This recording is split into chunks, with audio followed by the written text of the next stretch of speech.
Good day everyone! Did you ever wish to travel to the Philippines?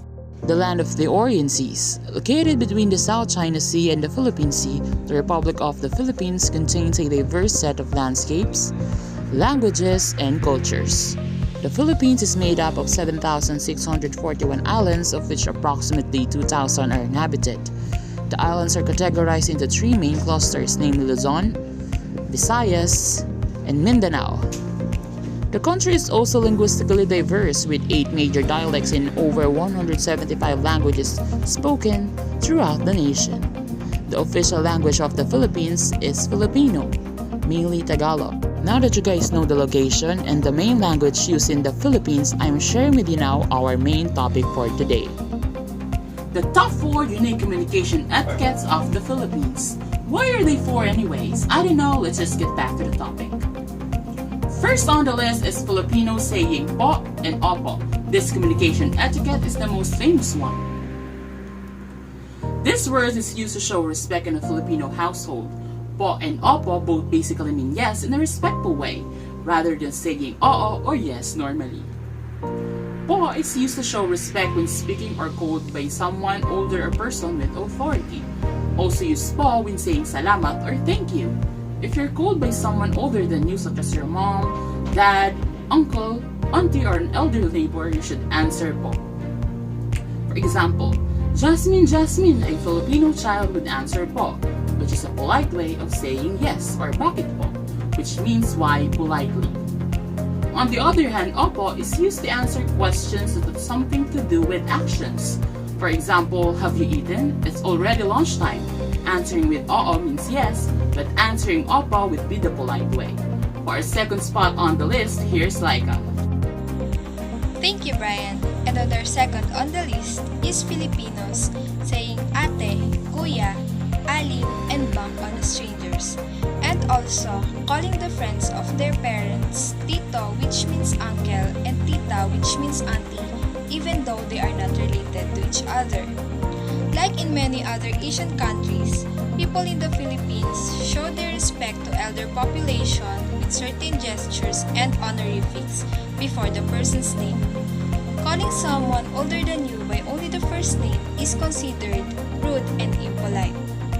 Additionally, if you've been ever here in the Philippines, you've probably noticed that Filipinos addressing someone older than them by using a word before the person's name.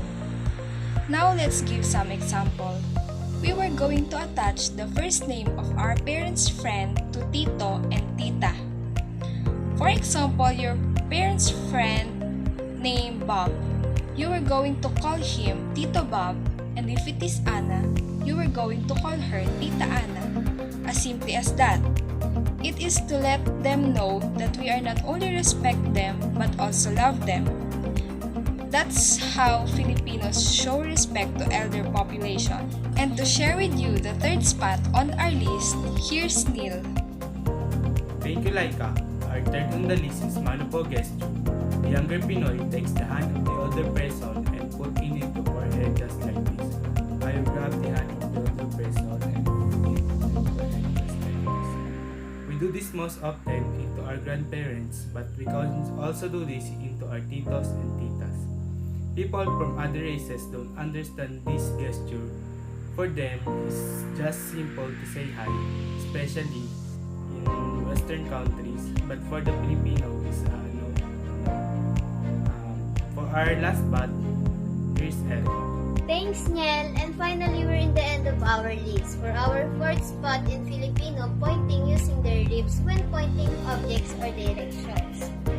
Instead of lifting their finger or arm, Filipinos commonly use their lips to point to an object or another person.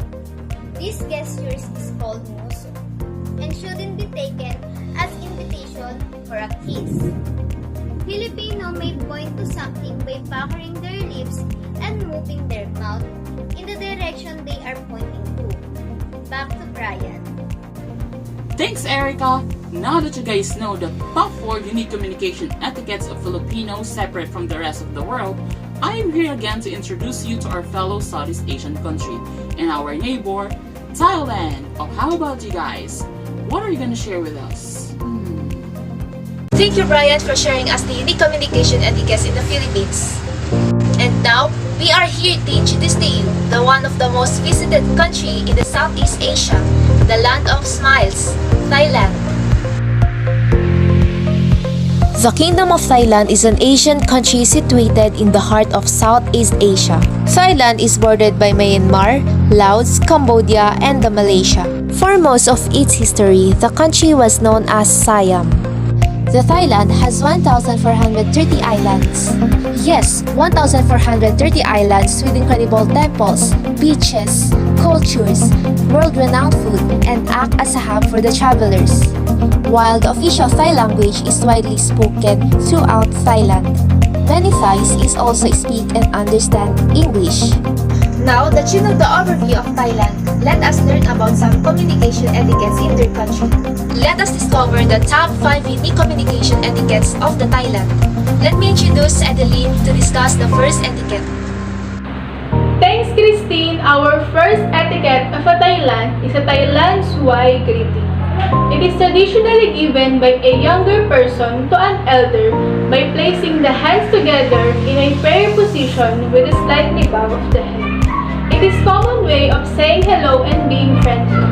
The Thai might ask your age when you first meet to figure out if you are older than them so they know if you should initiate the Y greeting. You should not Y to someone younger, as Thais believe it can reduce the person's lifespan. If you mistakenly Y to someone who is younger than you, you may apologize. The Y can also be used for saying goodbye, apologizing, or thanking someone. For example, if the waitress or cashier at the restaurant Ys you for leaving a tip, it would not be appropriate to Y in return. In these instances, you are the social superior and respect is being shown to you. So instead of Ys back, smile in return. And now, our second spot on the list, here is Miss Margaret to discuss the second etiquette. Our second etiquette of Thailand is speaking to old and younger people. Not just older and younger people, be friendly. There are two are likely to hear out in Thailand. That is P and No. P, which is also written as P-H-I. It's elder brother and sister, while Nong means younger brother and sister. Nong is also a common nickname for both males and females. P is pronounced like a letter P. And Nong rhymes with the word long. Since Thai is a tonal language, the difficult part is to get the tones right. For example, I'm talking to my brother or my sister, then I call them. Since I'm the eldest one, I'm gonna call them Nong. Then after I said Nong, I will say his name like Nong Kai. Or if someone's older than me, I'm gonna call him or her P, because he or she is older than me. That's a way of respect in Thailand. Now, our third spot on the list, here is going to discuss the third etiquette. Thank you, Margaret. Our third etiquette of the Thailand is don't touch people's head. In Thailand, the head is the cleanest part of the body. So it seems offensive if you touch people's head or hair. If you slip up and do this accidentally, apologize as soon as you can, and you'll find most Thai will quickly forgive you for it. Be especially mindful. If you are volunteering or teaching your children in Thailand, it is easy to forget and ruffle a child's hair. You might see a Thai local touch a child's head every now and then, but it's not appropriate for Western to do so. For example, don't raise your feet over someone's head and don't step over someone who is sleeping or sitting on the ground. And now, our fourth spot on the list, here is Celso to discuss the fourth etiquette of the Thailand.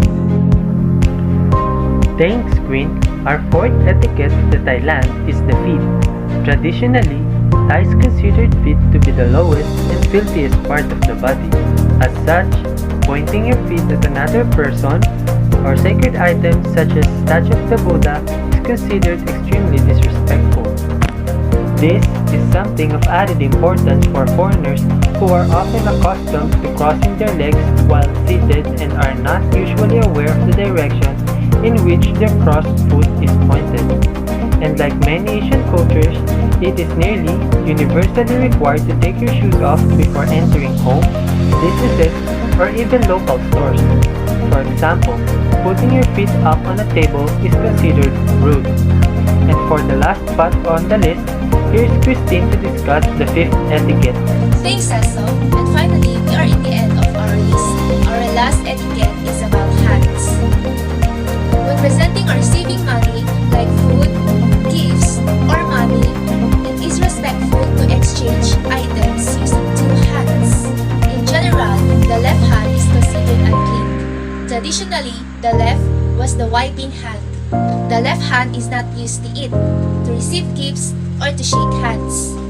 For example, the Thais will never use their left hands to receive gifts.